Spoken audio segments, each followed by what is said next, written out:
Masih bersama saya Listia Widya dan kembali kami sampaikan berita Mataram hari ini.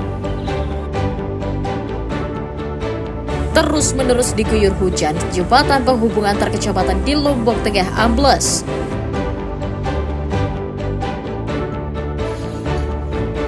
Demi bermain judi online, seorang pemuda tega gadaikan motor orang tua sebesar Rp500.000.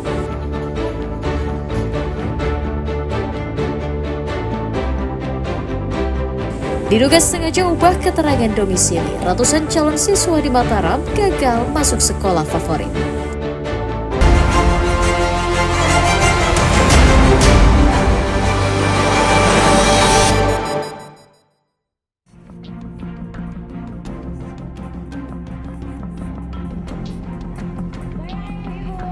Kepolisian Resort Lombok Timur memeriksa sejumlah orang pendamping dan pemandu wisata yang mengetahui kronologis pendakian yang dilakukan wisatawan asal Brazil, Juliana Marins.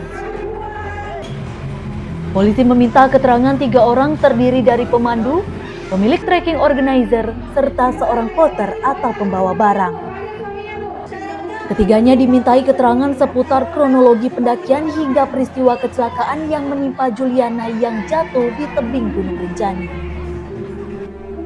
Hal itu untuk mengusut dugaan adanya kelalaian atau tidak dari para pendamping.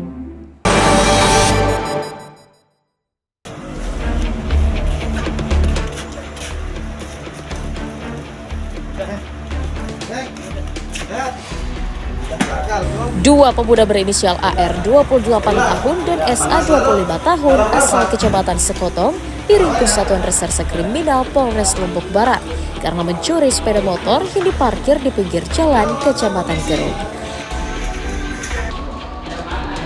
Tersangka diringkus di rumahnya atas laporan korban dan memeriksa sejumlah saksi yang ada di lokasi kejadian. Polisi menyita 1 unit motor sebagai barang bukti kejahatan. Tersangka mencuri motor dengan merusak kunci kontak menggunakan kunci letter T. Motor tersebut sempat dijual ke seorang warga berinisial M yang merupakan warga Sekotong. Polisi masih menyelidiki dugaan adanya kasus curanmor lainnya melibatkan para tersangka.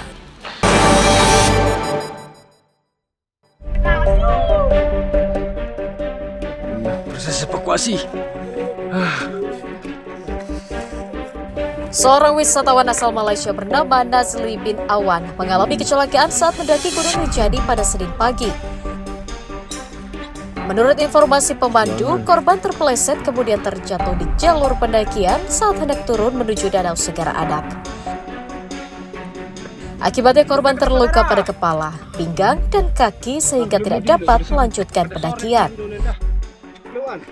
Karena tidak bisa berjalan, korban dievakuasi dengan cara ditandu oleh petugas dibantu relawan turun menuju puskesmas Sembalun untuk dirawat. Nazli bin Awan bersama 12 orang rekannya naik Gunung Rinjani melalui jalur Balai Taman Nasional Rinjani TNGR Sembalun pada Minggu pagi.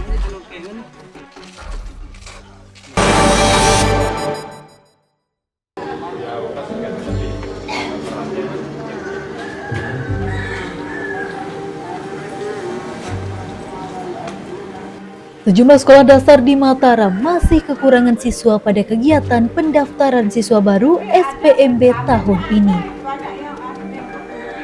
Seperti di SD Negeri 36 Ampenan, hingga menjelang berakhirnya SPMB, sekolah ini hanya menerima pendaftaran 2 calon siswa saja. Jumlah ini tidak berbeda dibandingkan tahun sebelumnya yang mendapatkan 4 orang siswa. Kondisi ini sungguh ironis sebab lokasi sekolah berada di tengah kota yang dikelilingi perkampungan dan perumahan, tetapi peminatnya sangat minim. Pihak sekolah mengaku telah melakukan sosialisasi dan berkoordinasi dengan sekolah lainnya agar mau berbagi jumlah siswa.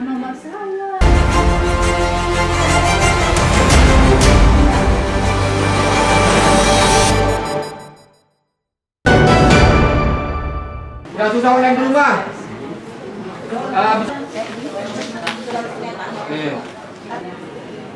Berbagai cara dilakukan para calon siswa agar dapat bersekolah di lembaga pendidikan yang diinginkan. Salah satunya adalah dengan mengubah domisili tempat tinggal yang banyak ditemukan panitia SPMB di sejumlah sekolah. Seperti di SMPN 2 Mataram, petugas menyebutkan jumlah siswa yang kedapatan mengubah kartu keluarganya agar lolos SPMB mencapai ratusan orang. Akibatnya, para calon siswa yang kedapatan mengubah kartu keluarga otomatis akan tertolak dan tidak bisa mendaftar dari jalur domisili. Aturan menyaratkan perpindahan kartu keluarga dilakukan para calon siswa minimal 1 tahun sebelum mendaftar menjadi siswa baru. Itu kan di hari terakhir itu yang tadinya masuk menjadi tidak masuk. Kami juga menyayangkan, tapi bagaimana lagi, ini kan aplikasi yang bekerja kan. Kalau kami ya maunya yang nilai yang bagus-bagus itu masuk ke sini, tapi itu kan sudah ada kuota. Gitu. Terus yang kedua itu kan kalau yang ini yang hari ini kan yang kami lihat itu kakak. Nah ada yang kakaknya kan kita sudah sepakat, yang kakaknya 1 tahun sebelum penerimaan siswa baru. Berarti Pihak sekolah mengimbau para orang tua tidak memaksakan diri mendaftarkan anaknya di sekolah favorit dengan mengubah kartu keluarga karena akan merugikan calon siswa. Di SMPN 2 Mataram, kuota yang dibuka melalui jalur SPMB pada tahun ini mencapai 450 siswa melalui jalur prestasi, afirmasi, dan domisili.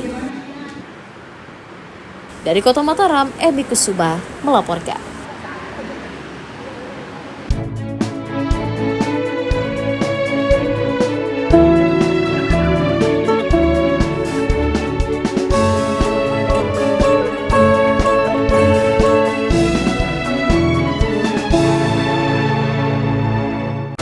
Baiklah pemirsa, informasi tadi sekaligus menutup perjumpaan kita kali ini. Saya Lestia Widya dan segenap kru SSD yang bertugas pamit undur diri dari hadapan Anda. Terima kasih, sampai jumpa dan selamat beraktivitas.